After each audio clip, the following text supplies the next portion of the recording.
ఓం శుక్లాంబరధరం విష్ణుం శశివర్ణం చతుర్భుజం ప్రసన్నవదనం ధ్యాయేత్ సర్వవిఘ్నోపశాంతయే. అగజానన పద్మార్కం గజాననమహర్నిశం అనేకదం తం భక్తానాం ఏకదంతముపాస్మహే.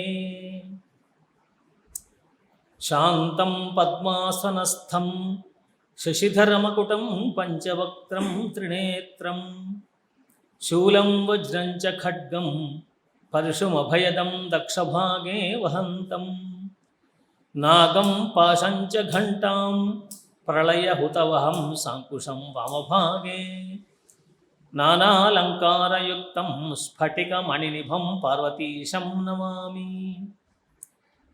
శాంతాకారం భుజగశయనం పద్మనాభం సురేశం విశ్వాకారం గగనసదృశం మేఘవర్ణం శుభాంగం లక్ష్మీకాంతం కమలనయనం యోగిహృద్యానగమ్యం వందే విష్ణుం భవభయహరం సర్వలోకైకనాథం లక్ష్మీం క్షీరసముద్రరాజతనయాం శ్రీరంగధామేశ్వరీం దాసీభూత సమస్తదేవవనితాం లోకైకదీపాంకురాం శ్రీమన్మందకటాక్షలబ్ధవిభవద్బ్రహ్మేంద్రగంగాధరాం త్వాం త్రైలోక్యకుటుంబినీం సరసిజాం వందే ముకుందప్రియాం. యా కుందేందుతుషారహారధవళా యా శుభ్రవస్త్రాన్వితా యా వీణావరదండమండితకరా యా శ్వేతపద్మాసనా యా బ్రహ్మాచ్యుతశంకరప్రభృభిః దేవైः సదా పూజితా సా మాం పాతు సరస్వతీ భగవతీ నిశేషజాడ్యాపహ. పరమేశ్వర స్వరూపమైన సభకు నమస్కారం. మార్కండేయ పురాణంలో ధర్మపక్షులు జైమిని మహర్షికి చెప్తున్నటువంటి విషయాలను మనం తెలుసుకుంటూ ఉన్నాం. ఆ వృత్తాంతంలో ఆ ధర్మపక్షులు మహామతి అతని కుమారుడైనటువంటి సుమతి వృత్తాంతాన్ని చెప్పి అతడు ముందు మందమతిగా జడుగా ఉండటం చూసి తండ్రి చదువుకోనాయన అని చెప్పేసి రకరకాలుగా ప్రోత్సహించి మాట్లాడి కోప్పడి ఎన్ని చేసినా కూడా ఆయన అలాగే ఉండటం చూసి ఇతడు ఇంకా లాభం లేదనుకున్న స్థితిలో అతడు నోరు విప్పి మాట్లాడడం, మహాజ్ఞానాన్ని బోధించడం మనం చూసాం. ఆయన జీవితంలో 4 పురుషార్థాలు సాధించాలని ధర్మబద్ధంగా అర్థాన్ని కామాన్ని సాధించి అదే ధర్మంతో మోక్ష మార్గాన్ని ఏర్పాటు చేసుకొని మోక్షాన్ని కూడా పొందాలని చెప్పేసి ఆ అర్థం వచ్చేట్టుగా ఇతివృత్తాలను చెబుతూ మనకు మదాలస వృత్తాంతం, ఆ వృత్తాంతాన్ని మనం చెప్పుకుంటూ ఉన్నాం. ఆ మదాలస ఋతధ్వజులు వాళ్ళు వృద్ధులైపోయిన తర్వాత రాజ్యాన్ని కుమారుడైనటువంటి అలర్కునికి అప్పగించి వాళ్ళు వానప్రస్థానికి వెళ్ళిపోయారని నేను చెప్పుకున్నాం. అలా వెళ్ళిపోయిన తర్వాత అలర్కుడు రాజ్యపాలన చేస్తూ ఉండగా ఆ రాజ్యపాలన చేస్తూ కొంతకాలం ధార్మికంగా పరిపాలన సాగించి ఆ తర్వాత సుఖభోగాలకు లోనై దాంట్లో మునిగి తేలుతూ ఉండగా ఈ విషయాన్ని చాలా కాలం అలాగే ఉన్నాడు, బయటికి రావట్లేదు.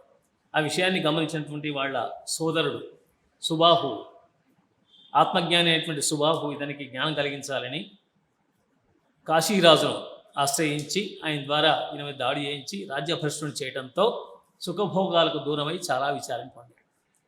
అలా విచారాన్ని పొందినటువంటి అలర్కుడు దత్తాత్రేయుల వారి దగ్గరికి వచ్చారని చెప్పుకున్నాం. అలా దత్తాత్రేయుల వారి దగ్గరికి వచ్చేసి నమస్కారం చేసి, స్వామి, నా మనస్సు ఎప్పుడూ దుఃఖభాజనంగా కనబడుతూ ఉంది, నాకు సంతోషం కలగటం లేదు, మనస్సంతా కూడా వ్యాకులంగా ఉంది, కారణం ఏమిటి అన్నాడు. మీరే దాన్ని పోగొట్టగలరు అనగానే, తప్పకుండా నాయనా, కానీ నువ్వు ముందు ఆలోచించు, దేనివల్ల నీకు దుఃఖం కలుగుతుంది, అసలు నువ్వెవరు, ఎందుకు దుఃఖం కలుగుతుందో ఆలోచించమని చెప్పేసి అనగా అప్పుడు ఆయన ఆలోచించడం మొదలుపెట్టాడు. చాలాసేపు ఆలోచించి ఆయన ప్రేరణ చేత నేను ఒక శరీరాన్ని, నాలో ఉన్న చైతన్యం ఆత్మ శరీరాన్ని నడిపిస్తుంది. నేను రాజకుమారుడిగా జన్మించాను కాబట్టి రాజ్యం వచ్చింది, ఈ రాజ్యం పరిపాలించాను. ఆ రాజ్యంలో ఉన్నప్పుడు నాకు సుఖభోగాలు లభించాయి. ఆ సుఖభోగాలు పోవడం వల్ల ఇప్పుడు నా మనస్సుకు దుఃఖం కలుగుతుంది. ఓహో, దుఃఖం కలిగేది మనస్సుకు. అప్పుడు అర్థమైంది ఆయన, ఈ మనస్సు బుద్ధి, ఆలోచించేది బుద్ధి, స్పందించేది మనస్సు. కాబట్టి ఈ మనోబుద్ధి ఈ రెండు ప్లస్ అహంకారం, నాది నేను అనేటువంటి భావన, ఈ మూడు ఉండటం వల్లనే నాకు ఈ దుఃఖం కలుగుతుంది అని చెప్పేసి తాను ఆలోచించి గ్రహించగలిగాడు.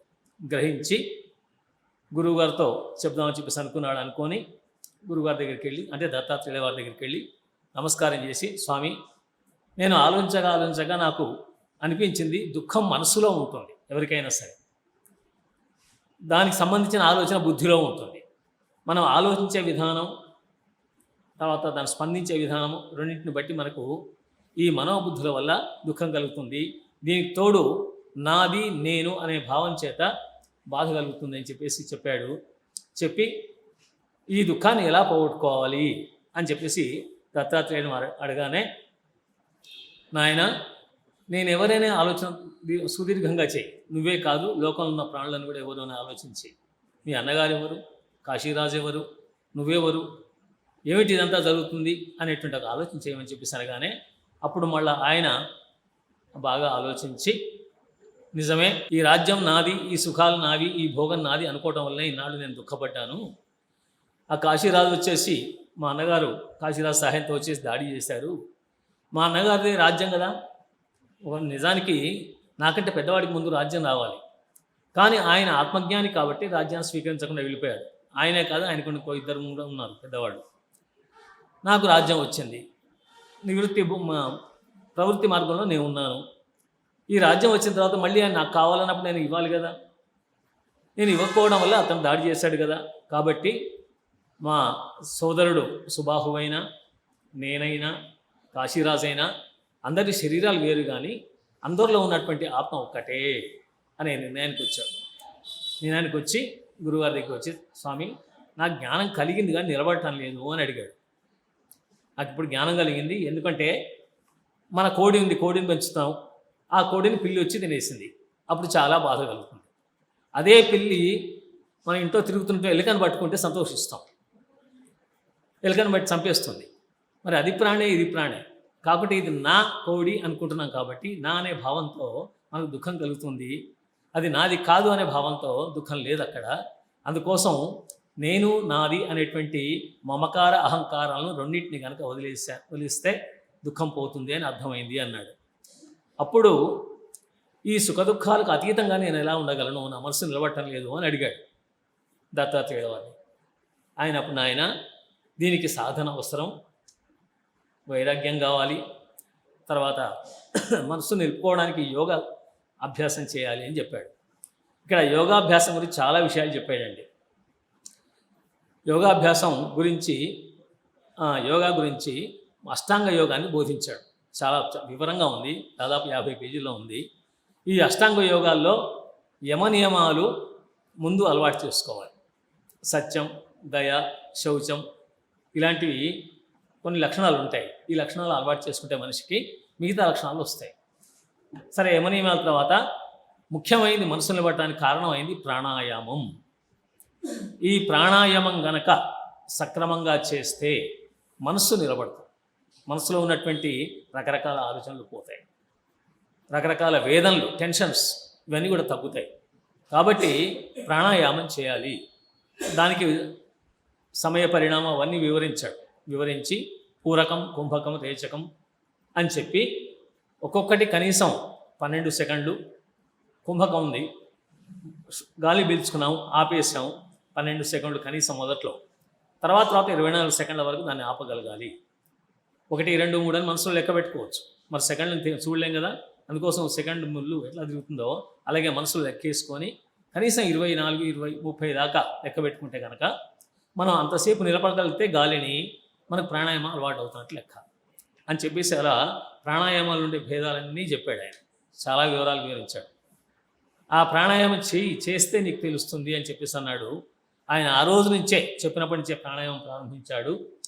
ప్రారంభించేసరికి మనస్సు కాస్త నిశ్చలం అయిపోయింది.